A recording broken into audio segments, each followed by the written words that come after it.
for example, MOT and food service and the preschools.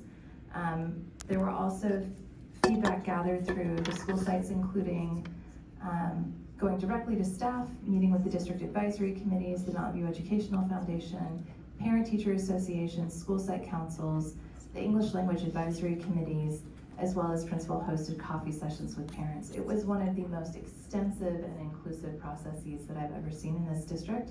I think the only other thing that mirrored it was the boundary process, President Lambert, which you're more familiar with, when that was undertaken. And that master facilities plan identified priority 1 projects that were recommended, and the board adopted those priority 1 projects to fund out of the Measure T funds based on what we predicted they would cost and the amount that Measure T would raise. There were changes. One of the great things about having that master facilities plan in place was that when it came time to execute the projects, we were able to move through the work so quickly that we actually saved money on what we had projected spending. And that's a credit to Dr. Westover and her team for getting those projects executed so quickly.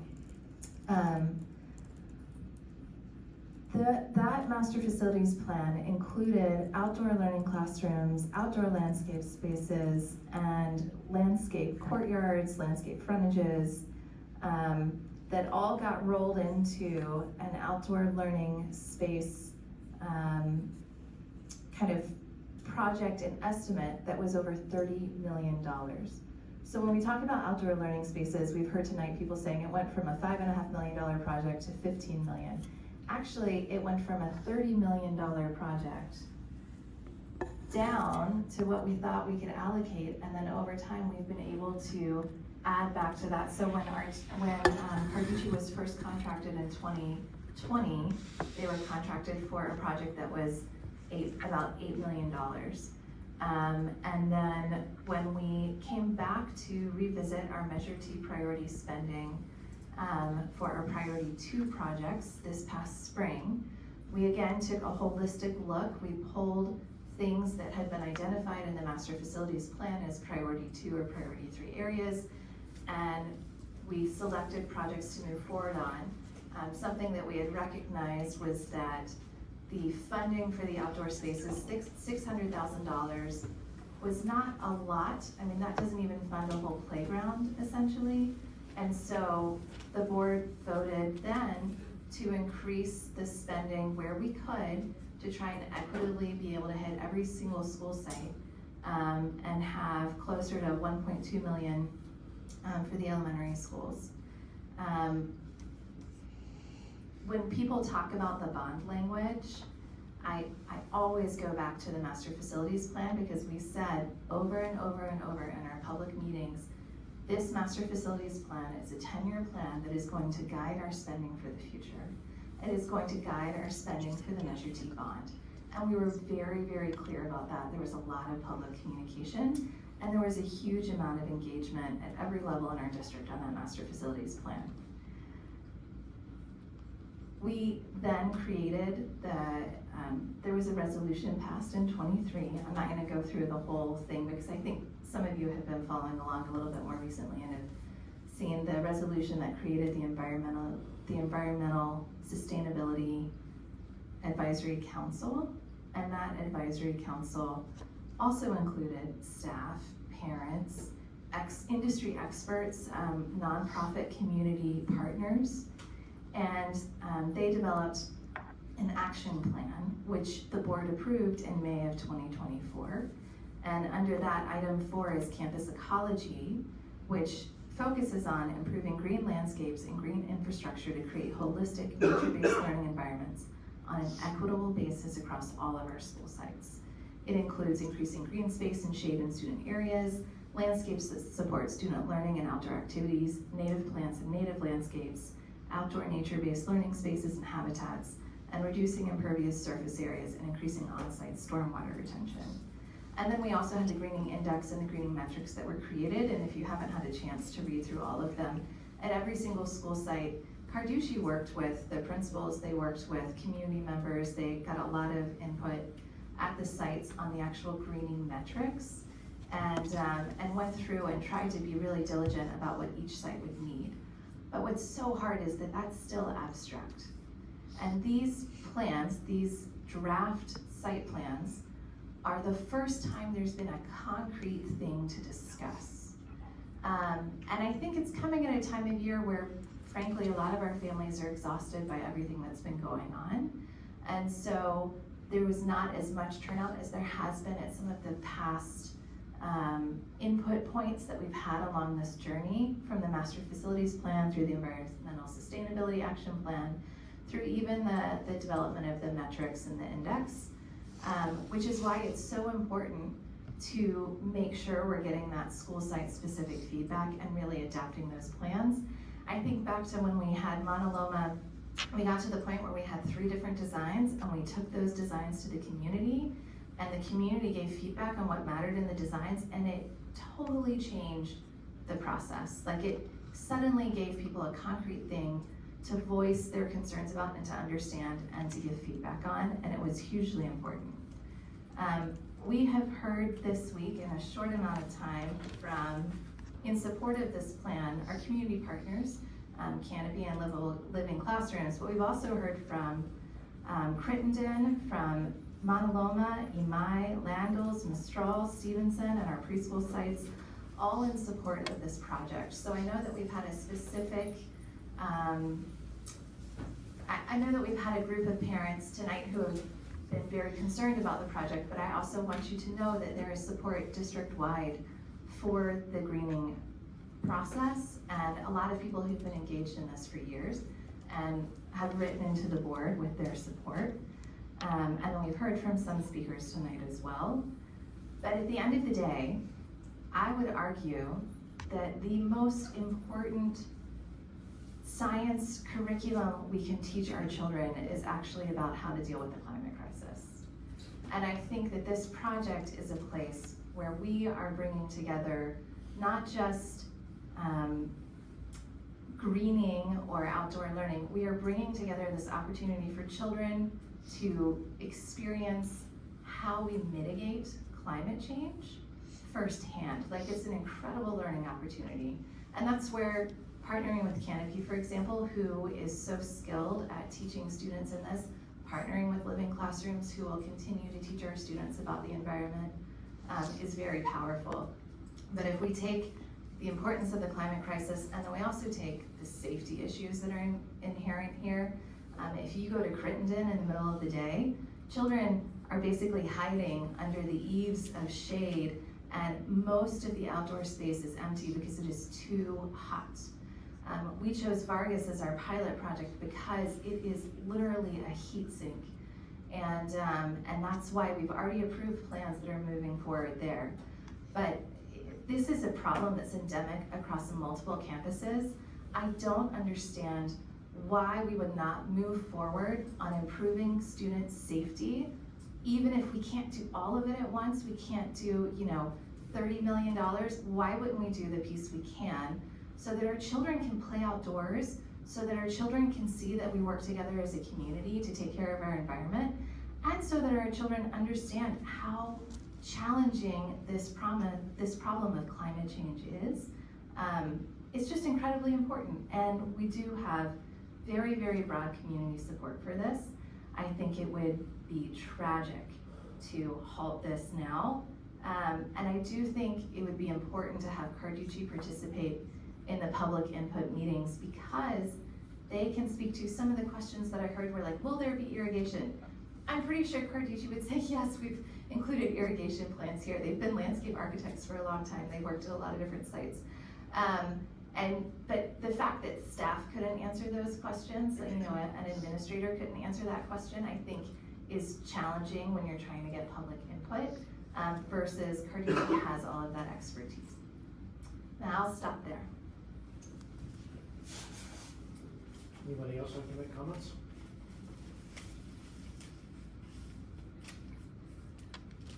I'll go. Yes, I think one of the challenges with this, right, is I think like it being a large project that we're trying to be equitable and balance equity across all the schools. some folks want us to move faster on the things that they like, some folks want us to move slower. It's hard to do that all in one package, so maybe we've made that harder on ourselves as a board in the past by bundling this all together. Ultimately, I think like we are responding to community feedback, we are getting more meetings, we are getting more feedback on this, and I think really like we have had a lot of engagement on this over the past. I'm joining midstream in this project, but like I've looked through, like I've been to some of them myself, and like, you know, I think the sentiment I've gotten generally more broadly is that people want greening for their schools and want these improvements. I would like to know if we have methods to make sure, you know, like for low turnout things, are we getting sufficient like full view of what the communities and the schools want to have? But I don't want to slow down. Say like the really strong signal I've gotten from Castro and Mistral, and as a Vargas and Creighton parent, I'm very familiar with the facilities there.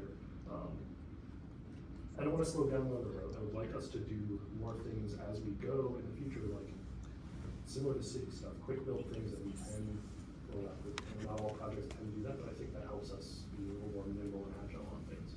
But that's just my general feeling about this.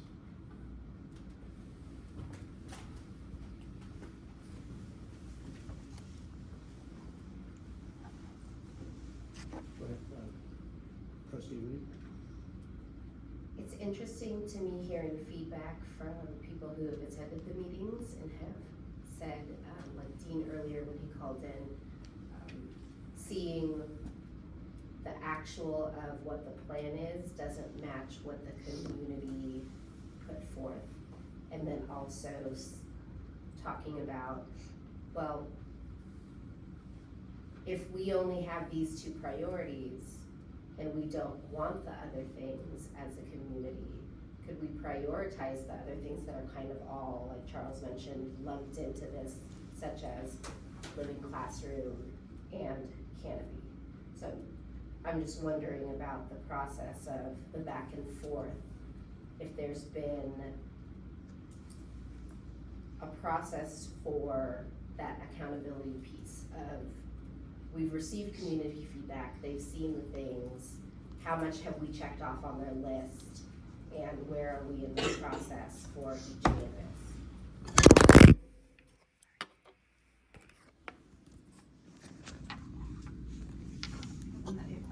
With my impression from the intentional kind of slowing down of the process and the adding in of the going back out to the community, but then coming back to the board with revised plans that will then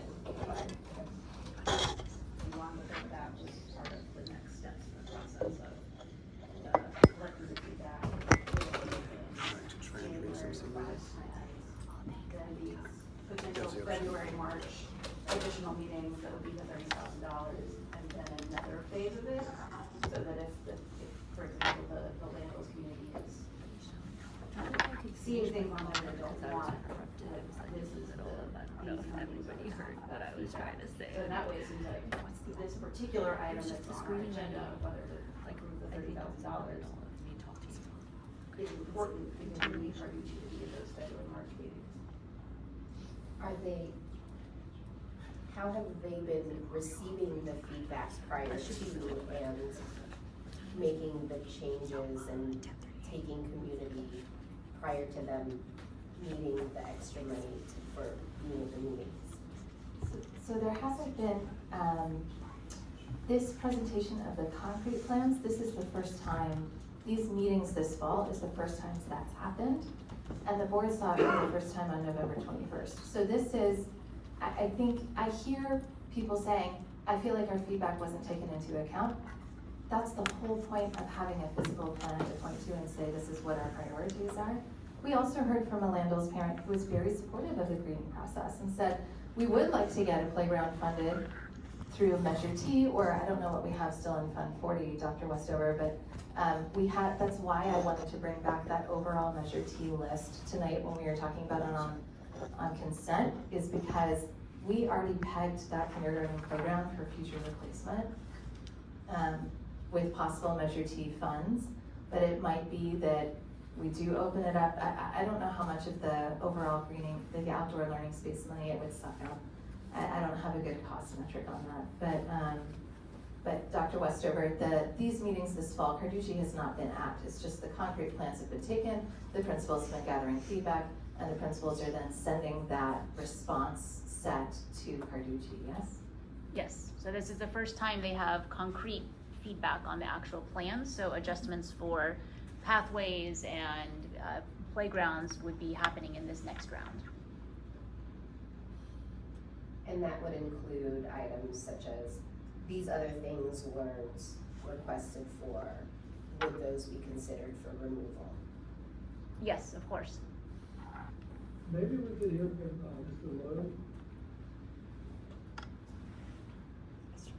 What was that again? George. Was that again? Maybe we could hear from Carducci.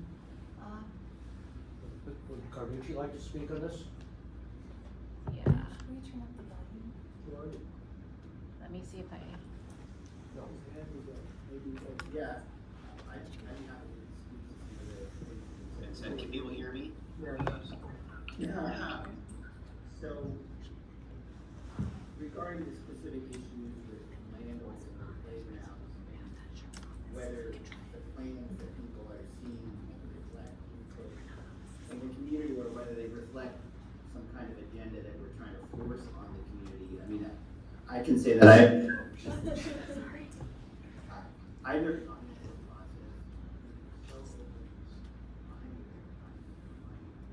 George, hold on just a moment, we're trying to fix the volume. maybe try. Try now. Hi. Perfect, thank you. You were talking about land goals and an agenda. Yeah, I just think that, if people go back through the meetings that we've had to date, the conversations we've had to date with the school community, the staff, the principals, site visits, people we've talked to on site when we were there, that you will see that the plans that we've developed reflect the input that we've received to date. And so, some people might have had more recent conversations, and the most recent conversations, they don't feel like those priorities are reflected in the plans.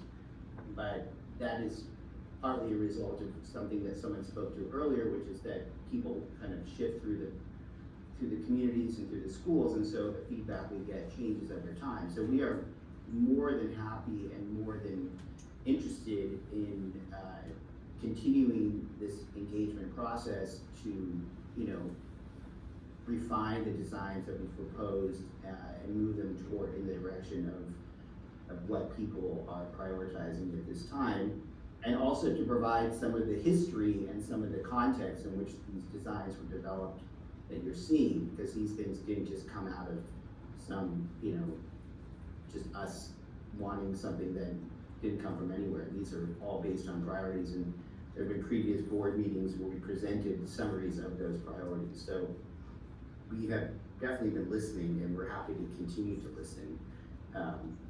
But we just want to let it be known that, for instance, the playground thing, this is the first time we've ever heard that from the community. So we're happy to take it on board if the funding is going to be opened up to allow for that. So, I think our recommendation still stands, and I don't think, Rebecca has offered anything different than what you're hearing from most people. One of the things, I think the board with its new members has a little bit of a challenge in coming in late, and then I think you should feel free, if you felt really strongly that we should cancel this. I mean, look, this has been a time sink for Rebecca, and it's a lot of work for staff. Nonetheless, I think $30,000 to try to provide what the community wants as best you can is money well spent, given how much potential there is to add to the environments of our schools. And we're talking about February and March, and then we can have you guys look at where does this fit into the overall funding for the bond as a new group, and maybe make some adjustments. But to sort of not approve this, I just don't know how you do that, given the amount of money involved and the other side and the previous work that you've done on it. Hey, I'd like to make some comments. You know, I think the values of our community are really support environmental stewardship. And I think we all recognize that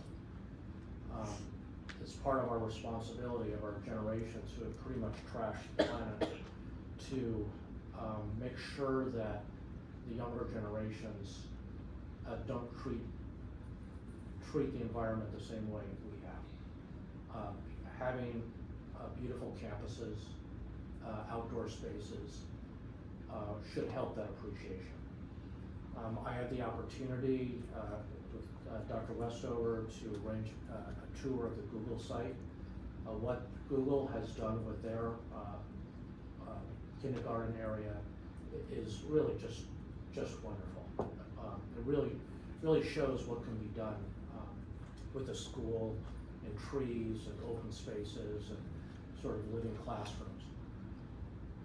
But what our school district has done ever since I've been on the board the first time around has treated any kind of outdoor spaces as really as an afterthought. We had initial plans with the Measure B bond a long time ago to make wonderful clean open spaces and meeting areas and places where kids could converge. But what happened, we ran out of money. And we really ran out of money to the fact that we had to take a COV to complete the construction, okay? Basically take a bond out to complete the construction. In this case with Measure T, what we're doing now, it just seems like, okay, we've saved $10 million from, good financial management, and what we're trying to do is to spend it on environmental areas, like maybe that was part of our original plans, as Trustee Conley pointed out.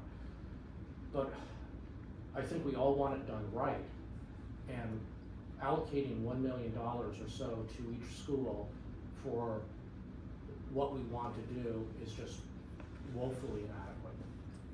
And it also is decoupled from really how we use land in our schools. I think we have to remember that we have yet as a board, but we just started talking about the pre-K classrooms. Are we going to put those on individual campuses? Are we going to have a common facility? Well, if we use them on campuses, that's going to take space, and how are we going to use that land? 2 years ago, we were in a complete panic mode about all the building and construction and all the new students that was going to be generated at Mountain View, and trying to figure out how we were going to accommodate all those kids on our campuses. Are we going to spread out? Are we going to go up?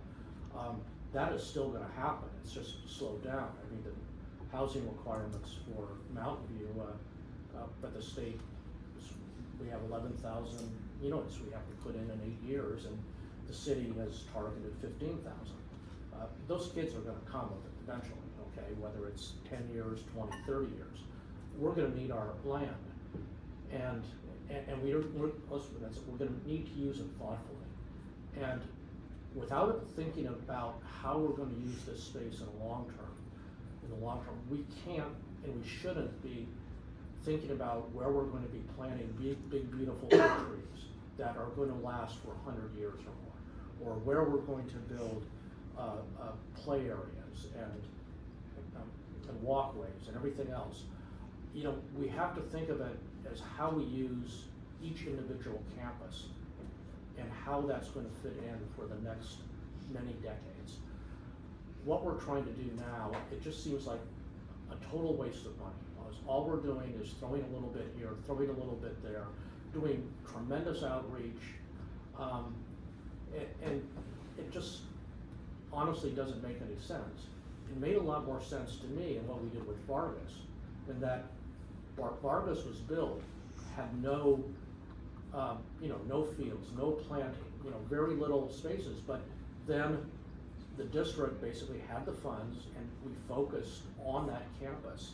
And in a relatively short period of time, I mean, certainly not 4 or 5 years, but I don't know, maybe a couple of years, we basically rebuilt and re-greened, if you wanna call it that, the Vargas campus.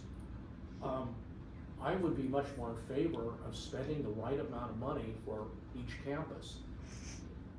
Every campus is different, the needs are hugely different, okay?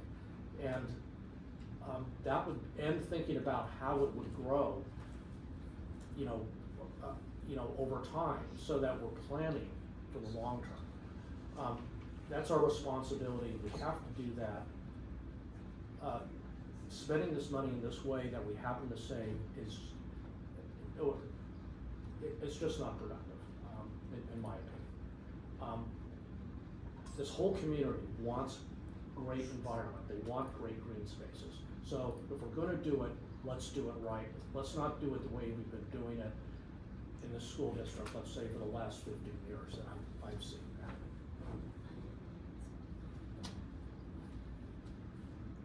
Thank you, President Lambert. I would respond, you know, we've looked at, over the last 6 years, a lot of growth projections in the district. And when we look at our build space, we haven't talked about actually reconfiguring existing campuses. We've looked at expanding the campuses that are currently leased out or not being used. So I think that actually contributing to the existing spaces we have is very important. And it was so hot this fall that we had children who couldn't go out to play. We had to keep children inside because it was too hot to play, because we didn't have shaded areas. And then I look at Castro Park, for example, and even during heat waves, it is so heavily used because many community members who live near that park do not have air conditioning at home. If they want to find a safe place to be during a heat wave, they look for a place that feels cool. And when we talk about climate mitigation, heat mitigation on these campuses, permeable surfaces like grass, shade, that gave them a safe area to be, as safe as possible without going to a cooling center further away. That being said, I think we've heard from all of the trustees. I'd like to call the question on this. Before we call the question, I'd just like to click one thing. Ms. Wong got cut off from Oh, her, would she like to? for, public comment, so. Yeah, okay. So I'll just, really quick, before we got distracted. So it looks like a face. Oh, wait. It looks like a little face. Oh, okay, I got it. Is that better? Okay. So like I said, I'd like improving our outdoor learning spaces. And I think what I'm hearing here, and what I'm hearing when I went to our community meetings is that different sites have different needs and have different priorities. And so instead of peanut buttering the money, why don't we just give the sites what they want, right? It seems like Castro and Mistral really wanna move forward with this, but then other sites, right, want to have playgrounds, and other sites don't seem to, or certain sites want other facilities. And so why don't we, instead of lumping this one size fits all for every site, have each site see what they can do on what's available. So that would be, you know, that was my suggestion on this. And the other thing is, I don't know from an RFP perspective or if Carducci is the right vendor to gather community feedback. They're a landscape designer. Are they really the right choice for gathering community feedback? I don't know. I would question that. So anyways, I just wanted to, thank you. Any further comments from the board? I called the question, Trustee Lambert. Okay, you have a motion? I make a motion to approve the contract as presented. Do we have a second?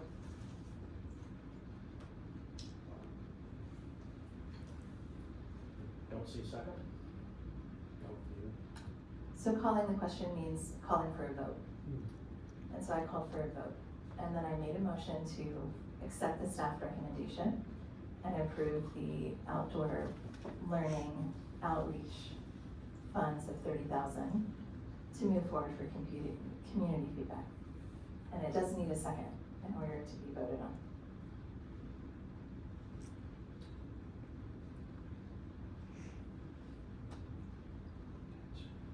Lisa? Is there a different motion?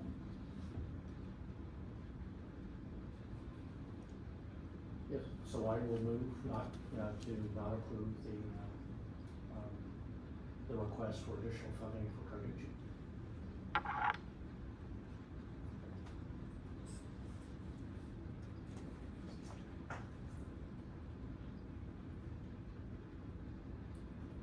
see some questions. I don't see a second for that either. Okay. So maybe we need more discussion. Yes, that's what I, I had seen that George from Carducci had raised his hand. That was earlier. We're happy, look, There was, we're happy if this is the decision of the board to table this item at this point. We haven't actually had a motion or a vote yet on either direction, Interim Superintendent Scully. The board wants, the newer trustees want more time to discuss.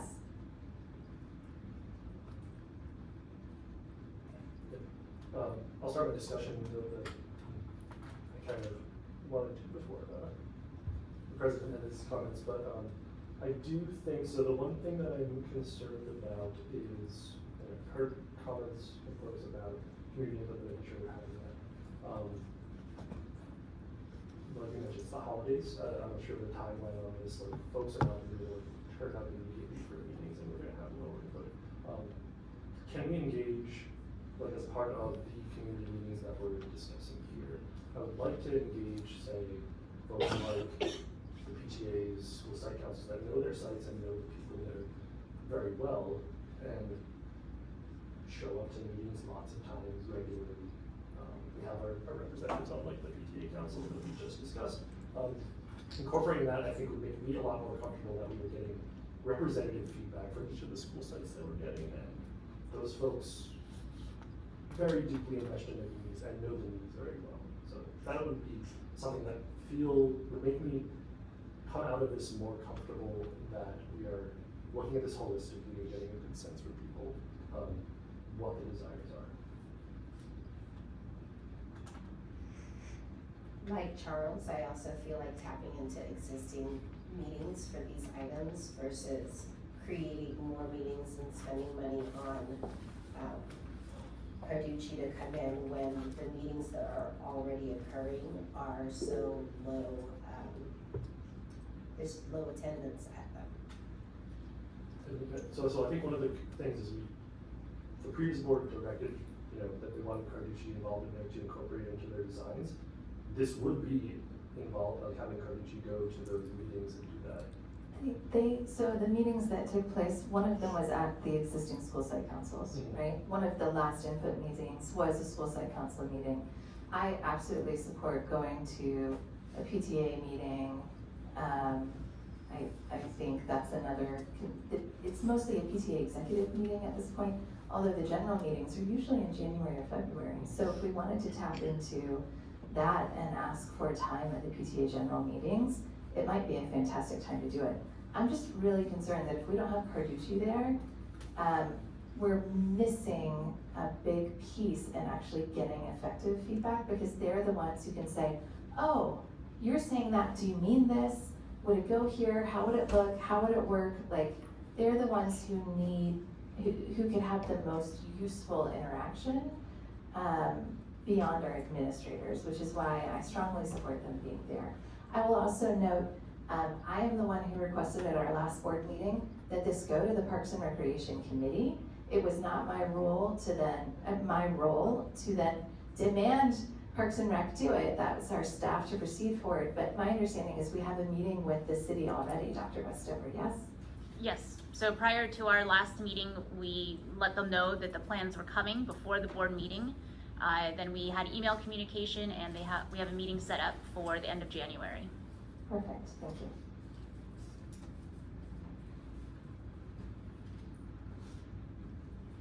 I think I would be interested in just clarifying what Carducci's role is at the February, March meetings. I think my impression would have been that that someone else would be facilitating the meeting, that they would be there as information and feedback, but if that's, cause I know some of the comments have been concerned about them running the meeting.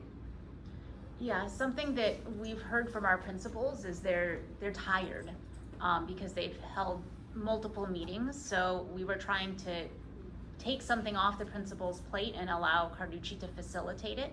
But it's up to what the board would like. This is the kind of work that landscape architects do. They go out and they get community feedback, because a lot of times they're doing public spaces. And so facilitating those meetings and leading those discussions is something that they are still in.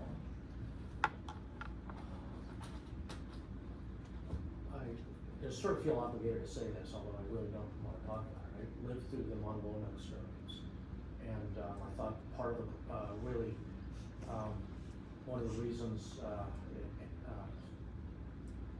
sort of played out the way it did was Carducci's inability to actively listen to the community and basically voice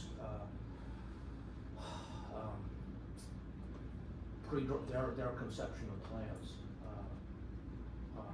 on the community. And that was certainly very difficult, and I think for the community, a traumatic process. So I just needed to share that, but that's my personal, I'd rather not say personal experiences, but I think it's important to mention that. I think that was board driven, unfortunately.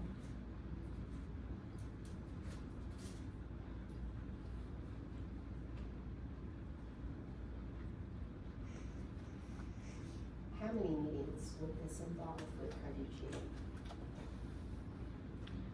So their rate is $200 an hour, so it depends on how long the meetings are, the prep for the meetings. Maybe I can have, I think the plan was to strategize based on what the board requested and fit it into that not to exceed amount.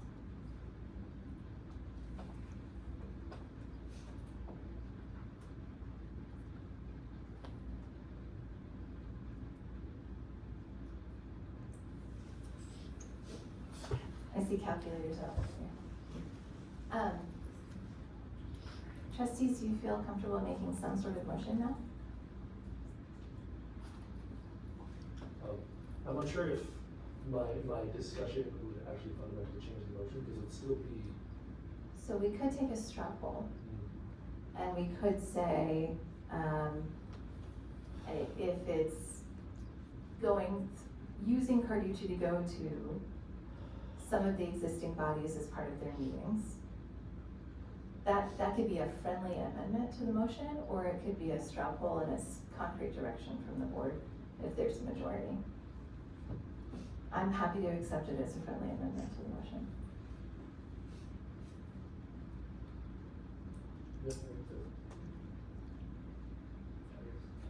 Technically, I offer a friendly amendment to the motion. I don't know if you call it still.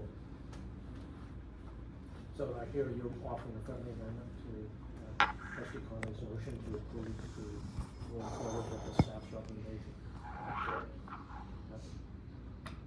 Do I have a second for that? No, he is the second. He is the second. Approving the staff recommendations with, you state your amendment? That part of the engagement will be with PTAs and school site councils. Not just limited to, but includes them. Inclusive, sorry. Yeah. Right. Okay, and then Trustee Reed and myself, may. Okay, we will move on to the next item, which we're skipping over item E, audit report, and we're going to read the documents for staff housing. So, yes. So the documents for staff housing, this was discussed at the oversight committee meeting. The background materials describe that the The majority of the lease is from an organization it's fairly standard and protects the leasing process in the district. And then there's the amendment to it that is specific to our district, so. Questions? Any questions for the board? Any public comments? Don't see any public comments, any discussion? Comments from the board? I'll make a motion to approve the rental selection criteria management plan application and terms and conditions of lease as presented.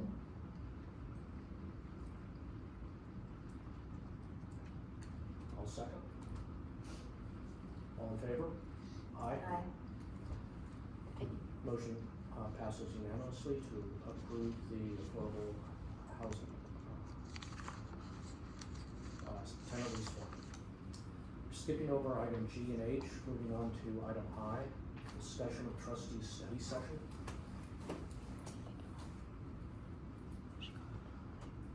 This is my item.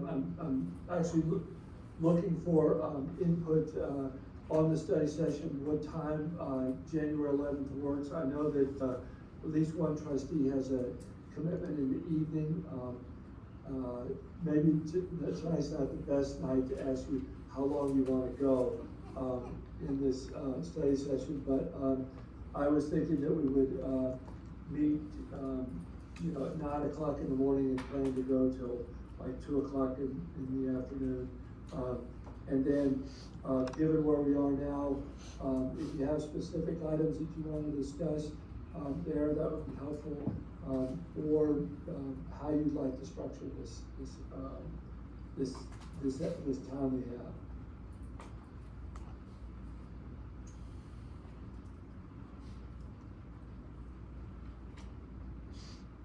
Trustee Conley? Thank you, President Lambert. That time works fine for me, and we are usually able to accomplish what we need to in that amount of time, but going longer seems to burn people out. I'm hoping that we can include perhaps a Brown Act presentation from Will Tunick at DWK for our new trustees, or some sort of Brown Act training, unless they're going to that separately at some point. I know it's one of the more stressful aspects of being a trustee, and I don't mind getting a refresher myself. I would also hope that we can discuss some of our norms around communication. So that goes to everything from how the board president responds to emails, to how often do we meet with the interim superintendent, and also helping trustees understand the process for visiting school sites and working with staff. What we have done in the past is that as a trustee, you don't do those things without going through the superintendent. And so just really outlining a lot of that process for everyone.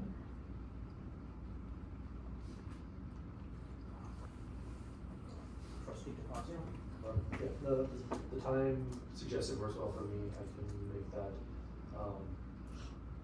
similar to some of the topics that Trustee Conley discussed. I think something helpful for us would be to develop onboarding process for new trustees. I think all three of us are going to do that now. I think it's helpful for us to, as we learned it, to try to pass that on for future boards and to discuss that one approach, which I think goes to some of the discussion norms you're talking about, how to engage. Certainly perhaps updating a governance handbook for all of us and those things. I don't know. That feels like a good topic for that board retreat, like since we'll all be there, to be able to talk about sharing values and principles for how we want to govern what we want for the district. So.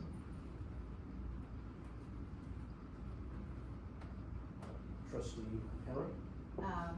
Yes, I think some of the things that have been mentioned were also on my mind, the sort of outreach and communications norms. I know over the past few months, been a lot of discussion of ideas like office hours and things like that. So just kind of having a plan for how things would work and having that kind of conversation about what ideas we all have.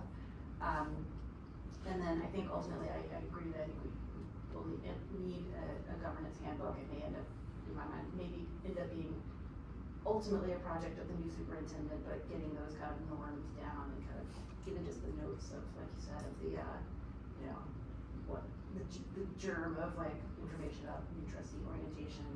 I definitely am very interested in Brown Act training. I think I personally probably am more interested in maybe doing one of the like 3-hour versions separately. That maybe we could also have we've never had too much Brown Act training, so also have a refresher, because that will be a meeting open to the public, right? I mean, people could be in this room if they want to be, so they would get that opportunity to get at least that kind of overview. I just don't know that I personally would want to spend like half the time like overview and then, but I think that is something that the more we hear it, the more it sticks and the more questions we think about. Probably not for that meeting. I know Dr. Skelly mentioned the idea of a study session dedicated to bond issues, and that is interesting to me. I don't know that that's part of this day, but I'll just say that that's something that's interesting to me too, to make sure we understand everything, and you know, then of course specifically with bonds.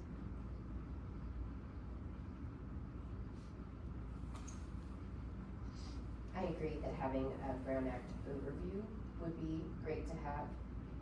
I'm also interested in doing a longer and more extensive session. And I feel just the time to get caught up. We've been talking about this master plan that's, you know, 10 years in the making, and that's longer than a child is in the district. So some of us who are coming on have a lot of catching up to do as far as receiving information on norms, but also developing an onboarding process. Already there have been some things where, oh, it would have been nice to have this or to know this. Getting those documented now for the future so that it makes the transition easier for new trustees would be good. Yeah, I'd like to see us have some discussion about how we as a board can engage the public more, maybe through town halls, through study sessions, you know, other venues than these board meetings, which are, I think, a very poor way of engaging the public. So I think we could, I could discuss some sort of clever ideas and put our heads together and see what we can do. I think that's a long-term challenge, and I think it's going to be perfect, but we sort of try to work through it. I also agree with many of the things that people have already said. It'd really be good, I think, I like the idea of going through even long-term plans that we have, I think, or initiatives. It doesn't have to be just a strategic plan, I think, but, you know, for example, the board values and board goals, those were set up well before I came, and just partly by osmosis, I understood them, but I've never had that actually presented to me in a formal way. And then also understand other initiatives that are going on within the school district, okay, like the early reading programs, things like that. Trustee Conway? You reminded me, actually, President Lambert, and the discussion around these kind of longer term things. We set board goals typically in our retreat in the fall, and we did so this year. But I think that those probably need to come back, because the way the board goals work, they're tied to the strategic plan. And so it's usually about actions that are within the strategic plan, but they are also tied to the evaluation for all of our administrators throughout the district. And there's been so much upheaval and change. I think we need to check in on, can we still try and achieve all of those goals, or do we need to reconfigure some of that, given where staff's time has had to be spent otherwise, right? We've been pulled sideways a little bit. And then also, do we set that with Dr. Skelly, or do we set that with Jeff Baer? Like, how do we, right? Well, and the new superintendent, that will be for next year though. So we're gonna have Mr. Baer through the end of the school year. And so the goals for next year should probably be tied to the new superintendent. But I think we need to update our goals for this year and make sure we have a vision moving forward for staff, but that might be another study session or something, President Lambert. I don't know that we can accomplish all of that in one meeting. I would agree. Okay. I'm just thinking about everything we have to do, the next 6 months, aside from, accomplishing any goals. And I was just gonna add, it made me think of, as an item for that day, is looking at the governance calendar, from January through the end of the school year, and, you know, seeing what's on there, making sure we know what's there and what the cadence will be, what the priorities are. And I would just add, and also have, especially new board members, but and I can relate to it as well, is having the information you need to understand what those what the governance issues are that are coming up on the calendar, so you're prepared ahead of time. Because there's a lot. Trustee Fawcett, As valuable as, and important as the Brown Act is, I think Lisa and I both did Brown Act basics at the CSBA. I think experienced trustees already are pretty familiar with it, so with limited time during the retreat, I think it would be potentially better to just encourage folks that want to get a refresher, want to get like an improved understanding, to do it outside of that meeting, so that we can focus on other things, but that's my personal preference, trying to streamline things. I totally hear that. I will say, there was, Will Tunick did a presentation on the Brown Act to the board early on when I came onto the board, and that was still probably the best Brown Act training I've ever had. And it was a time so focused on us to be able to ask questions. Maybe it's not this meeting, maybe we add it to, in that case, we did it in a regularly scheduled board meeting, because it was also helpful for the public to see it, so that might be a better format. And then I just wanna second all of the ideas about how are we engaging community input, because especially right now, we've talked about office hours, we've talked about town halls, we've talked about state, but we haven't actually kind of moved forward on that. And it would be great to have something that's more of a cohesive approach. Okay, I don't think I've taken public comment on this item yet, so, opportunity for anyone in the audience who would like to speak.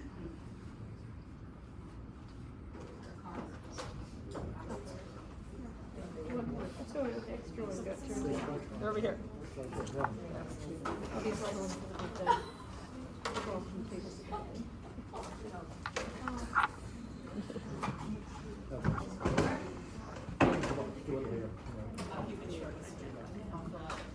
Okay, We need a timer. Ms. Acker, go ahead. I just wanted to say, I love the idea of engaging the public and letting the public participate in the Brown Act training. I think it will help increase, foster understanding, and help our meetings run a little more smoothly. So I'm fully in favor of that, and I hope we move forward with that idea in mind. Thanks. Ms. Liu? Hi, this is Young. Yes, I would like to, I agree with Nancy. I would like to learn about the Brown Act as well, because in the past, things were told to us by the trustee regarding the Brown Act, were told by other parents who seem to know more about it. And even the fact that you brought up, like, when we make comment, you guys can respond back to us. It's just not speaking into a black hole and void. I don't know how our comment is received. It's just a lot. It's very useful, and I think it's good for the community to understand Brown Act as well. So I think that's really good. Thank you.